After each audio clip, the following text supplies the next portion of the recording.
Depression اور anxiety کو لے کر سمجھنے کی بات یہ ہے کہ جو لوگ ڈپریشن اور انزائٹی کو مکمل طور پر ایک بیماری سمجھتے ہیں وہ کبھی بھی ٹھیک طریقے سے اس بیماری سے نکل نہیں پاتے، مکمل طور پر اس بیماری سے چھٹکارا نہیں پا سکتے۔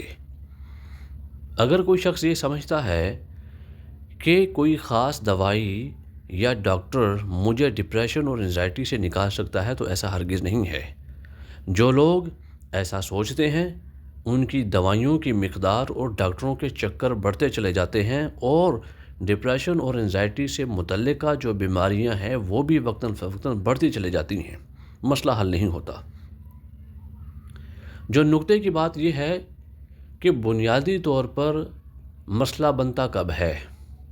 یا ہم اس کو ڈپریشن کو اور انزائٹی کو بیماری کب سمجھیں، چونکہ یہ بیماری نہیں ہے۔ ہاں، اس لیول پہ جا کر یہ بیماری بنتی ہے کہ جب ڈپریشن اور انزائٹی انسان کے روزمرہ کے معاملات، انسان کی زندگی، اس کی سوچ پر اس طریقے سے حاوی ہو جائیں، اس کو ڈپریسڈ کر دیں کہ اس کے زندگی کے معاملات متاثر ہونے لگیں، اس کی سوچ وہ عام لوگوں جیسی نہ رہے، اس کی مخصوص علامات وہ بڑھتی چلی جائیں، خوف، گھبراہٹ، بے چینی، تنہا پن، کھانے پینے کی روٹین بدل جانا۔ تو ایسا تو ہو نہیں سکتا کہ کوئی آدمی ڈپریشن اور انزائٹی سے وہ اپنے آپ کو بالاتر سمجھے۔ ہر ذی شعور جو عقل و فہم رکھنے والا ہے، چاہے وہ ایک چھوٹا طالب علم ہی کیوں نہ ہو، وہ کسی نہ کسی حد تک ڈپریشن اور انزائٹی کا شکار رہتا ہے۔ ہاں، مسئلہ تب بنتا ہے جب یہ توازن بگڑتا ہے، یعنی کہ کام کو لے کر، معاملے کو لے کر، سوچ کو لے کے وہ ڈپریشن اور انزائٹی اس کے اوپر حاوی ہو جاتی ہے۔ تو جب یہ ڈپریشن اور انزائٹی انسان کو آ گھیرتی ہے تو سب سے پہلے اور بنیادی چیز جو متاثر ہوتی ہے وہ اس کا سونا، جاگنا اور کھانا پینا ہوتا ہے۔ انسان جو کہ اعتدال میں رہتے ہوئے ایک مخصوص وقت میں کھاتا پیتا ہے، گاؤں کے دیہات میں رہنے والے لوگ جب سورج کی پو پھوٹتی ہے، سورج کی کرنیں چڑھتی ہیں، تو اس وقت وہ تازہ دم ہو کر سورج کی کرنوں میں بیٹھ کے کھلے آسمان کے نیچے وہ اپنا بریک فاسٹ کرتے ہیں، نل کا تازہ پانی پیتے ہیں۔ اسی طریقے سے دوپہر کو جب کام کر کے تھک جاتے ہیں وہ کھانا کھاتے ہیں، کیلولا کرتے ہیں، پھر اس کے بعد رات کو سونے سے پہلے تو ان کی عادت نہیں ہوتی، وہ مغرب سے کم و بیش پہلے یا فوراً بعد، سن سیٹ کے فوراً آس پاس ہی وہ اپنا کھانا کھا لیتے ہیں، یعنی کہ ان کی جو زندگی ہے وہ قدرت کے عین مطابق ہوتی ہے، اور انسان بھی قدرت کا حصہ ہے۔ تو عام آدمی کی روٹین بھی ایسے ہی ہوتی ہے، وہ صبح کو ناشتہ کرتا ہے، دوپہر کو کھانا کھاتا ہے، پھر شام کو کھانا کھاتا ہے وہ۔ لیکن جو ڈپریسڈ آدمی ہوتا ہے، انزائٹی اور ڈپریشن کا شکار آدمی ہوتا ہے، سب سے پہلے اس کا کھانا پینا ڈسٹرب ہوتا ہے۔ صبح کو وہ اٹھا ہے، بے چینی ہے، کسی خاص سوچ میں مبتلا ہے، غم ہے، دکھ ہے، تکلیف ہے، اس کو لے کر وہ اتنا ڈپریسڈ ہو جائے گا کہ اسے ناشتے کا جی ہی نہیں چاہے گا، وہ ناشتہ نہیں کرے گا، کھائے گا تو کھائے گا نہیں، اور اگر کھائے گا تو وہ بہت زیادہ کھا لے گا، اس کی کھانے کی روٹین ڈسٹرب ہو جائے گی۔ پھر جب کھانے کی روٹین ڈسٹرب ہوگی تو یقینی طور پر اس کے کام پر بھی اثر پڑے گا، یعنی کہ اگر وہ 6 گھنٹے کام کرنے کی صلاحیت رکھتا تھا، 8-10 گھنٹے کام کرتا تھا، تو اس کی کیپیسٹی کم ہوتی چلی جائے گی۔ تو جب کام کی نوعیت متاثر ہوگی تو پھر اس کا جو سونا ہے وہ بھی متاثر ہوگا۔ تو سب سے پہلے ڈپریشن اور انزائٹی کو جو چیز ڈبل کرتی ہے کسی مریض کو، وہ اس کا کھانا پینا اور سونا جاگنا ہے۔ لیٹ سونا، لیٹ کھانا،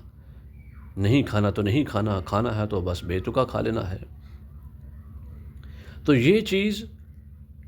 انسان کو ایک نیچرل پروسیس سے ہٹا کر اس کو غیر فطری رویے کی طرف لے جاتی ہے کہ جس کی وجہ سے وہ دوائیاں تو کھا رہا ہوتا ہے،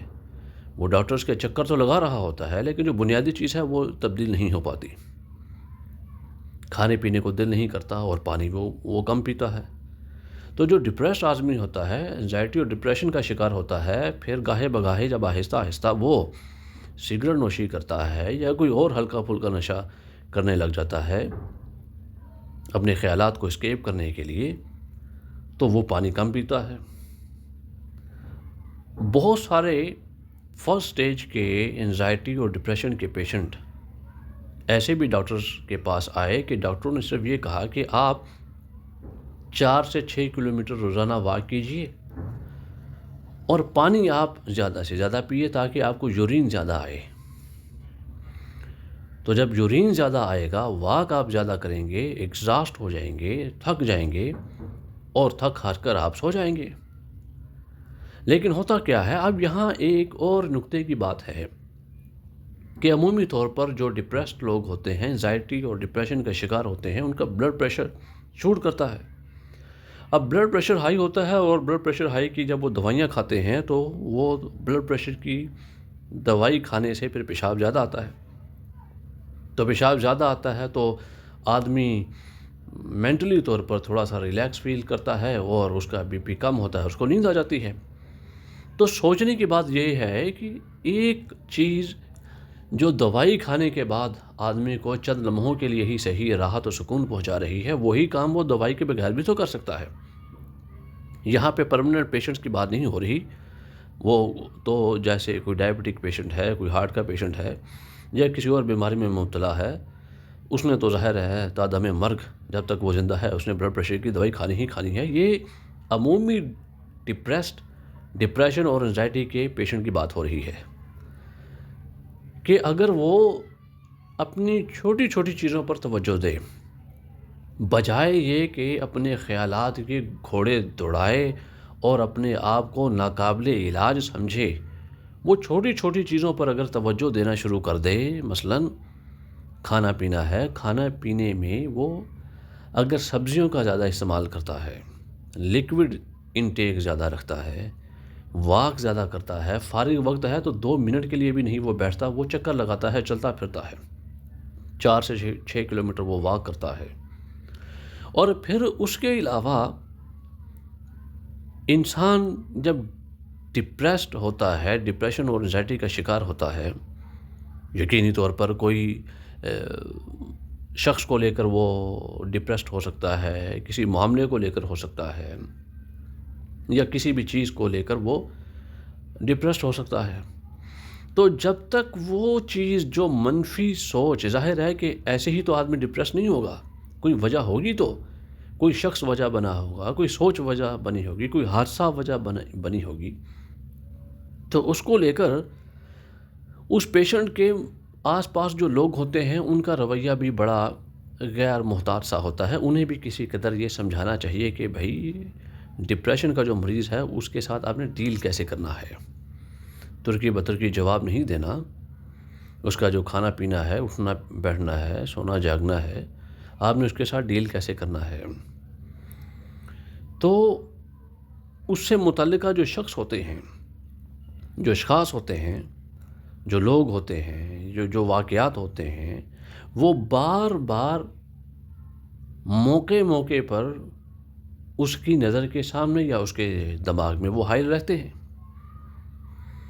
اب وہ سوچ جب تک نہیں سبسائڈ ہوگی، اس حادثے سے جب تک وہ نکلے گا نہیں،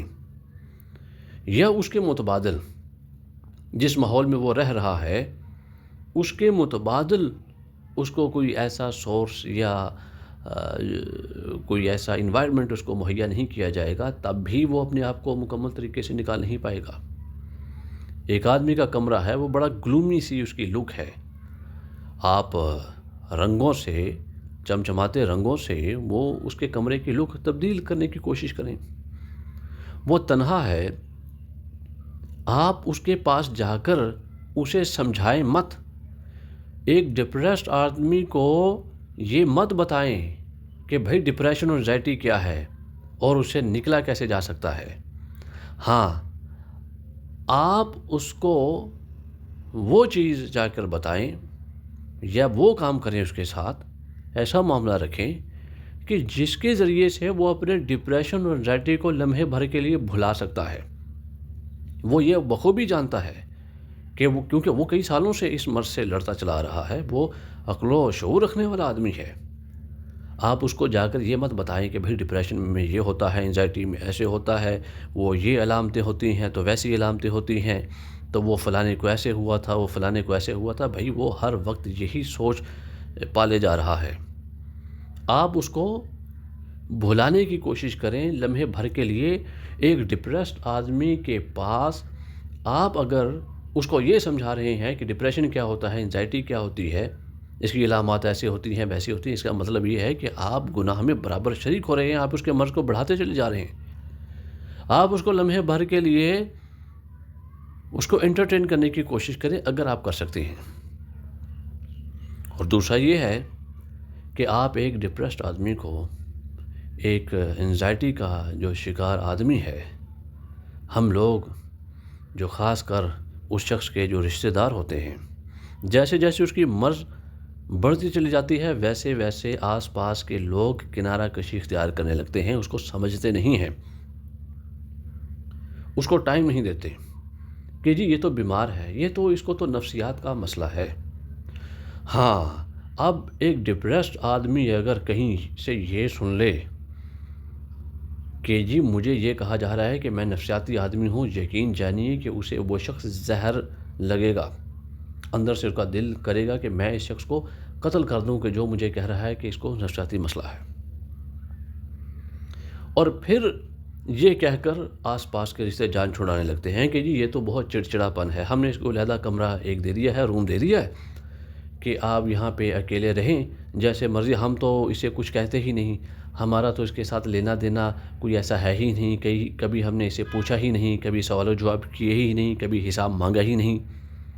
ہم نے تو اس کو کہا ہے کہ بھائی تم یہ علیحدہ کمرہ ہے، تمہاری مرضی ہے، تم جب چاہے کھاؤ پیو، جب چاہے سو جاؤ، جب چاہے جاگو۔ اس کا مطلب یہ ہے کہ آپ اس کو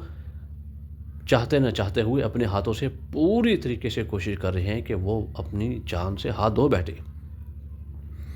جب آپ اس کو تنہا چھوڑ دیتے ہیں،